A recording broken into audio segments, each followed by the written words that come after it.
Kita akan meneruskan kembali pelajaran kita dari Amsal, Fatsal yang ketiga.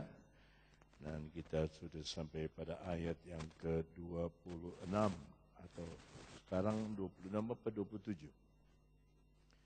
Sekarang Fatsal 3 ayat 27.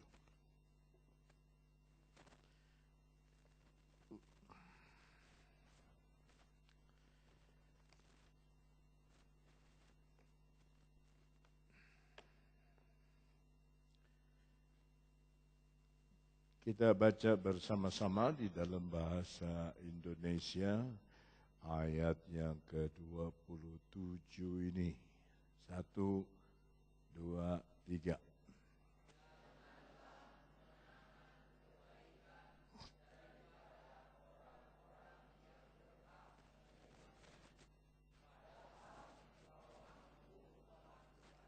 Haleluya.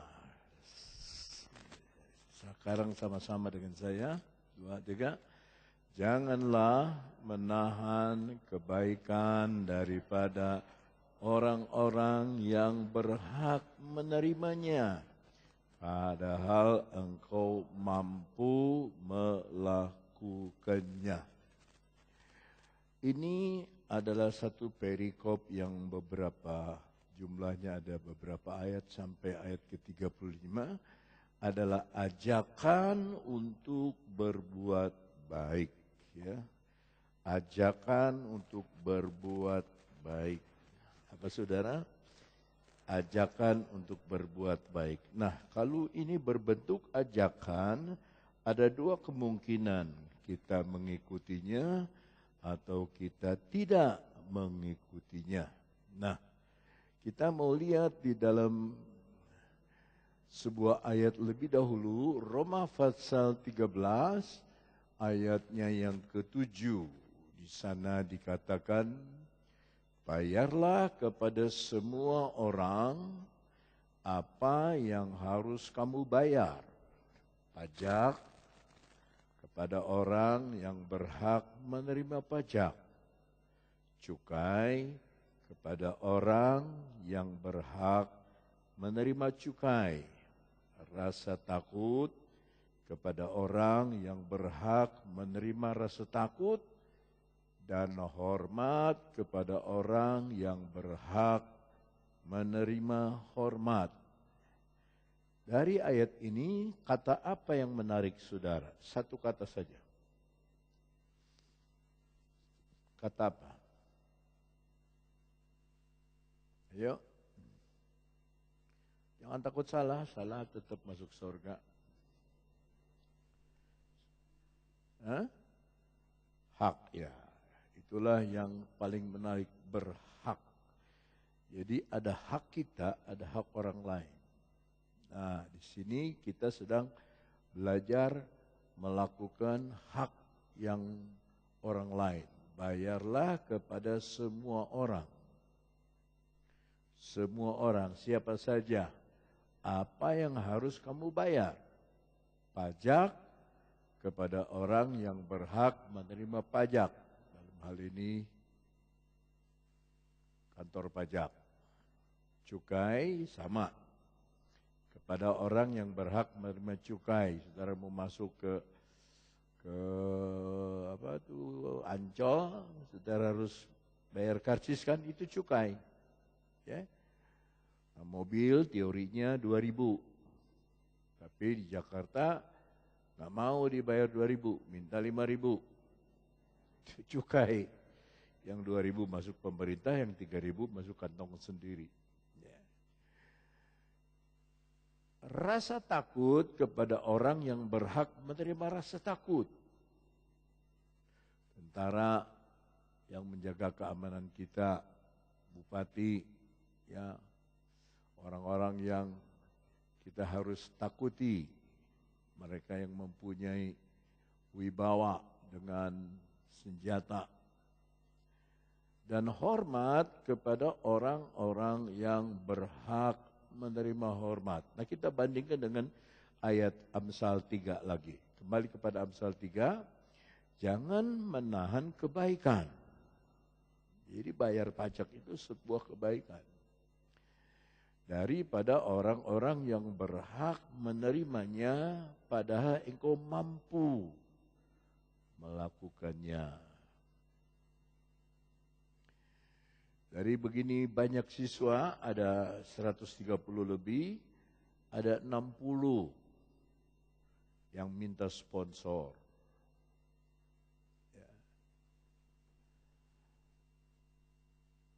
60 kali 9 ya 54 juta lah. 540 juta saya harus cari selama 9 bulan untuk menjadi sponsor mereka. Ya. Ada satu keluarga di Jakarta mensponsori 10 orang, 90 juta untuk satu angkatan. Ya. Karena mereka mampu melakukannya. Nah, yang saya heran yang minta sponsor ini, ada yang tidak mampu tapi punya handphone yang mahal. Punya Samsung, punya yang puluhan juta, belasan juta lah. Ya, yang baru-baru. Mereka punya. Tapi mengaku tidak punya. Nah, itu Tuhan tinggal urusan dia sama Tuhan dah. Ya.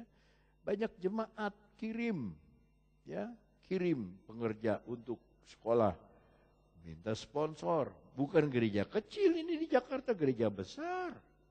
Tapi untuk memberi itu tidak ada keinginan untuk memberi. Ya. Padahal engkau mampu melakukannya.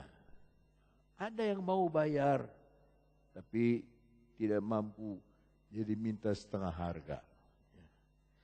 Sekarang saudara kalau ke Kongmoy mau beli yamian setengah harga, dikasihnya berapa? Setengah mangkok. Tapi karena ini sekolah Alkitab, setengah harga dan yang penuh ya sama. Nah yang biasa pulang hari Jumat ke kota masing-masing itu cuma 15 orang. Ya mungkin sekarang mereka sedang puasa juga. Kalau mereka puasa ya sudah satu karung beras selamat. Ya, karena mereka ini apalagi dari Papua, lah makan sama Manado, iyalah kalau makan. Kalau ada sisa itu udah bagus. Padahal engkau mampu melakukannya. Kalau tidak mampu, Tuhan enggak suruh, tapi yang mampu. Jangan menahan kebaikan dari orang yang berhak menerimanya.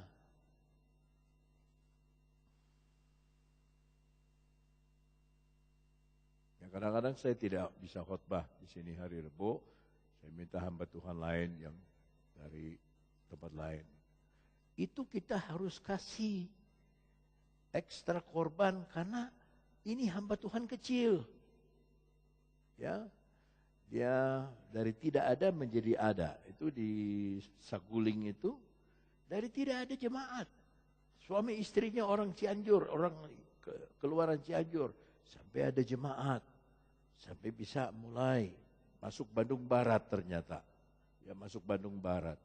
Itu jemaat kecil. Dan kita mampu memberi. Yang tidak mampu gak usah beri. Yang mampu itu harus beri. Sebab ini 327 ini adalah hukum rohani. Jangan menahan. Mari kita akan lihat sebuah cerita yang orang menahan apa yang dia mampu berikan. Kisah Rasul pasal 5 ayat 1. Ada seorang lain yang bernama Ananias. Ia beserta istrinya Safira menjual sebidang tanah. 2. Dengan setahu istrinya, ia menahan. Berapa banyak? Sebagian dari hasil penjualan itu dan sebagian lain dibawa dan diletakkannya di depan kaki rasul-rasul.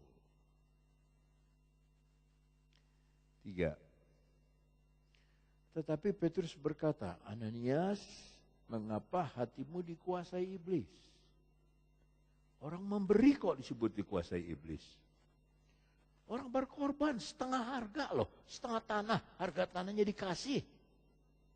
Kok dikuasai iblis? Ini kenapa ini Petrus ini? Ananias, mengapa hatimu dikuasai iblis? Sehingga engkau mendustai Roh Kudus dan menahan lagi sebagian dari hasil penjualan tanah itu. Sekarang ini nanti akhirnya 31 Agustus, kalau saudara punya tanah yang belum dimasukkan, lekas daftar sebab akan dikenakan pajak 2%. Kalau sudah September 3%. Lewat dari itu 200%. Ya. Kenapa begitu? Itu maunya pemerintah, namanya saja pemerintah, saudara yang pilih. Sehingga engkau mendustai Roh Kudus dan menahan sebagian dari hasil penjualan tanah itu. Nah, dia kasih alasan yang indah sekali Rasul Petrus ini. Ayat 4.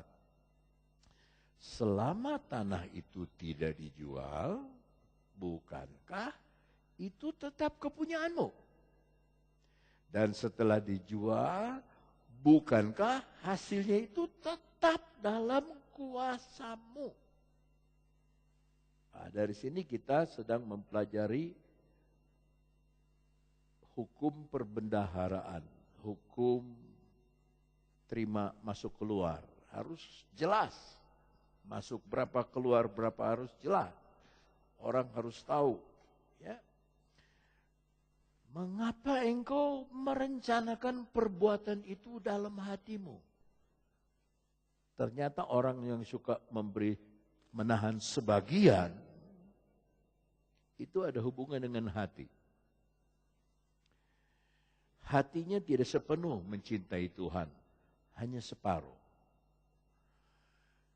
Engkau bukan mendustai manusia, tetapi mendustai Allah.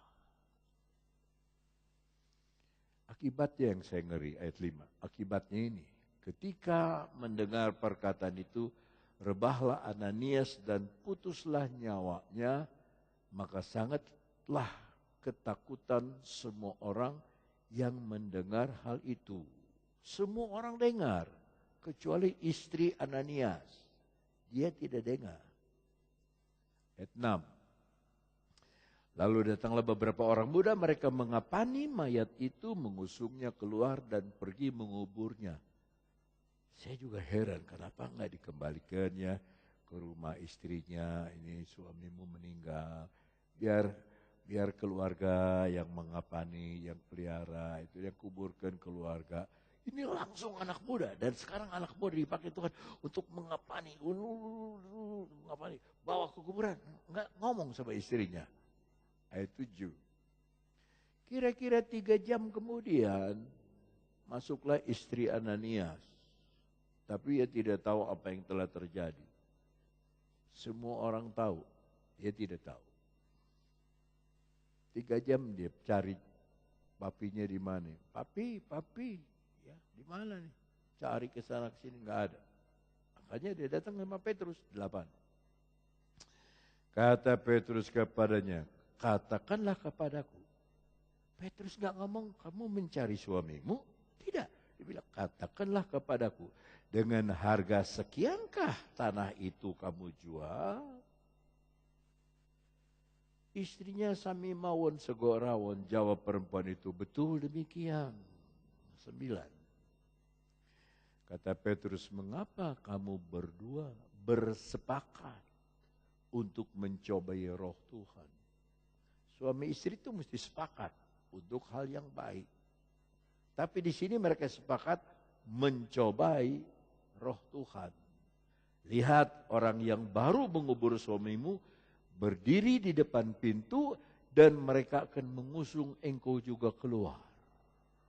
Ayat 10. Lalu rebahlah perempuan itu seketika itu juga di depan kaki Petrus dan putus nyawanya ketika orang-orang muda masuk, mereka mendapati dia sudah mati. Lalu mereka mengusungnya keluar dan menguburnya di samping suaminya.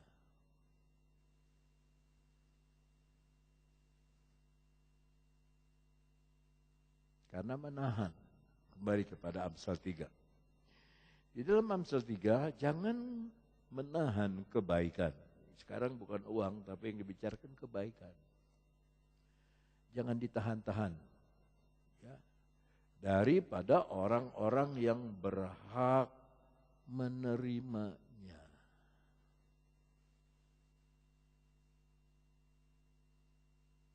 Orang yang berhak menerimanya.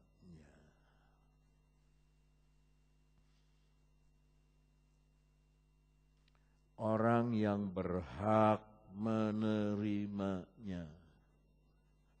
Istri tunduk sama suami. Berhak nggak suami memiliki hak itu? Berhak. Suami kasihi istrimu. Berhak nggak istri menuntut kasih sayang dari suami? Berhak. Anak-anak, taatilah orang tuamu. Hormati ayah ibumu. Berhak apa tidak orang tua menuntut itu? Berhak. Hei orang tua, kasihilah anak-anakmu, didiklah dalam jalan Tuhan. Itu hak anak. Ada hak orang tua, ada hak suami, ada hak istri. Ada hak orang luar. Kita lihat di dalam Mazmur 128. Ini hak orang luar. Ayat 1, nyanyian ziarah, berbahagialah setiap orang yang takut akan Tuhan, yang hidup menurut jalan yang ditunjukkannya. 2, apabila engkau memakan hasil jerih payah tanganmu, berhak apa tidak? Saudara berhak makan itu, jerih payah tangan kita. Berbahagialah engkau dan baiklah keadaanmu. Ayat 3. Istrimu akan menjadi seperti pohon apa? Anggur.